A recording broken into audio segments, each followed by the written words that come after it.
இப்போ நான் பார்க்க போகிறது ஒரு ஆடியோ செட்டப் பற்றி தான். இது வந்து ஒரு கம்ப்ளீட் ஆடிசன் செட்டப்னு சொல்ல வரலாம். சிக்னேச்சர் ப்ராடக்ட்கான ஒரு கம்ப்ளீட் டீடைல்ஸ் கூட இதில் யூஸ் பண்ணுற ப்ராடக்ட் பார்த்தீங்கன்னா ஆடிசன் அப்படின்ற பிராண்டோட ஒரு பவர்ஃபுல் சப்வூஃபர்னு சொல்ல வரலாம். APBX அப்படின்ற பிராண்ட் மாடலோட சப்வூஃபர்னு சொல்ல வரலாம். இது வந்து கம்ப்ளீட்லி ஷாலோ டைப் ஒரு சப்வூஃபர். இது வந்து ஒரு கிரவுண்ட் ஃபயரிங் சப்வூஃபர் கூட. இது வந்து APBX 10AS2 அப்படின்ற ஒரு பவர்ஃபுல் சப்வூஃபர் சொல்ல முடியும். அது 8 இன்ச்சில் உங்களுக்கு என்டையர் பாக்ஸுமே அது உங்களுக்கு க்ளோஸ் ஆகிடுது. இது வந்து ஒரு க்ளோஸ்ட் ஏர் சப்வூஃபர் கூட. பில்ட் இன் மோனோ பிளாக் ஆம்பிளிஃபருமே இருக்கிறதுனால பேஸோட குவாலிட்டி வந்து நல்லா டைட் ப்ரெஷராக உங்களுக்கு கிடைக்க ஆரம்பிக்கும். அது சேம் டைம் நாங்கள் யூஸ் பண்ணுற ஸ்பீக்கர்ஸ் பார்த்தீங்கன்னா ஆடிஸ் அப்படின்ற பிராண்டோட ஓஸ் அப்படின்ற சீரிஸோட 3-way செட்டப் யூஸ் பண்ணியிருக்கிறோம். 3-way செட்டப்ல வந்து ஃப்ரண்ட்ல வந்து AV6.5 அப்படின்ற ஒரு மிட் பேஸும் AV3.0 அப்படின்ற ஒரு மிட் ரேஞ்சும் அண்ட் AV1.1 அப்படின்ற ஒரு ட்வீட்டருமே லொகேட் பண்ணிருக்கோம். எல்லாமே கம்ப்ளீட்லி ஃப்ரம் ஆடிசன் குரூப் தான். அண்ட் இதை பவர் அப் பண்றதுக்கு நாங்கள் சூஸ் பண்ற ப்ராசஸர் வந்து APF 8.9 அப்படின்ற ஒரு பிட் ரேஞ்ச் ப்ராசஸர் ஒன்று ஆட் பண்ணியிருக்கிறோம். இது ஆடிசனோட ஒரு சிக்னேச்சர் ப்ராடக்ட்னு சொல்ல முடியும். ரொம்ப ஒரு பவர்ஃபுல்லான ஒரு ஆம்பிளிஃபர்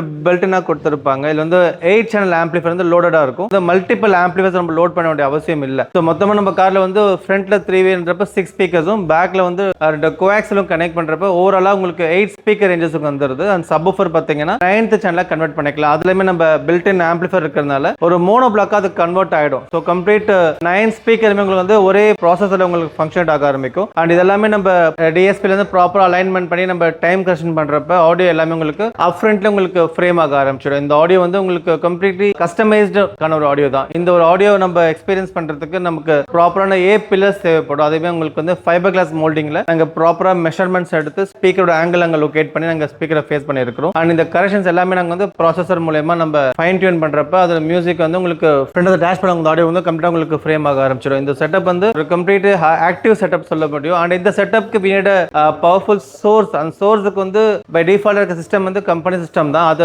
மூலமா நமக்கு நல்ல ஒரு லோடு கொண்டு வர முடியாதுன்றதுனால கோல்ட் ஹார்ன் அப்படின்ற பிராண்டோட P1 அப்படின்ற ஒரு டிஜிட்டல் சவுண்ட் பிளேயர் ஆட் பண்ணிருக்கிறோம். இது வந்து ஒரு கம்ப்ளீட்லி ஹைரஸ் ஆடியோ கூட சொல்ல முடியும். இந்த ஒரு பிளேயர் நம்ம கனெக்ட் பண்ணிட்டு அதுல இருந்து நம்ம ஆப்டிக்கல் த்ரூவா நம்ம வந்து ப்ராசஸர் கொண்டு போகிறப்ப ஆகிற லாசஸ் எல்லாமே உங்களுக்கு வந்து நம்ம கண்ட்ரோல் பண்ண முடியும். ஏன்னா அனலாக் டு டிஜிட்டல் கன்வெர்ட் ஆகிறப்ப ஏற்படுற நிறைய லாசஸ் வந்து இது வந்து பேர் பண்ண முடியும். ஸோ நம்ம ஆப்டிக்கலா நம்ம எண்ட் டு எண்ட் கனெக்ட் பண்றப்ப நம்ம மோர் டிஜிட்டலைஸ் குவாலிட்டி வந்து எக்ஸ்பீரியன்ஸ் பண்ண முடியும். அண்ட் இந்த செட்டப் எல்லாமே நீங்க சூஸ் பண்ற பிராண்ட் கம்ப்ளீட்லி ஆடிசன் அப்படின்ற ஒரு பிராண்டோட தான். இது ஒரு made in Italy brand. And இந்த ஒரு ஆடியோ செட்டப்க்கு we need a powerful damping. So அந்த டேம்பிங்காக யூஸ் பண்றது எல்லாமே டாக்டர் ஆர்டெக்ஸ் அப்படின்ற பிராண்டோட ஒரு பிளாட்டினம் சைஸ் டேம்பிங் தான் யூஸ் பண்றோம். இது ஒரு CCS ப்ராடக்ட் சொல்ல முடியும். இது மேட் இன் ரஷ்யன் ப்ராடக்ட். இந்த குவாலிட்டி ஆஃப் டேம்பிங் நம்ம கொண்டு போய் கார்ல கொடுக்கறப்ப தான் காருக்குள்ள வந்து ஒரு குவைட் கம்ஃபர்ட் கிடைக்க ஆரம்பிக்கும். அப்படின்றப்ப நீங்க மியூசிக் வந்து ரொம்ப டீடைலான ஒரு குவாலிட்டி நம்ம எக்ஸ்பீரியன்ஸ் பண்ண முடியும். ஏன்னா நிறைய வெளியே இருக்கிற டிஸ்டார்ஷன்ஸ் காருக்குள்ள இருக்கிற ரேட்லிங் நாய்ஸஸ் எல்லாமே இருக்கிறப்ப நீங்க மியூசிக் வந்து என்ஜாய் பண்ணி கேட்க முடியாது. அந்த ஒரு ரீசனுக்கு வந்து இந்த டேம்பிங்ன்றது which is basic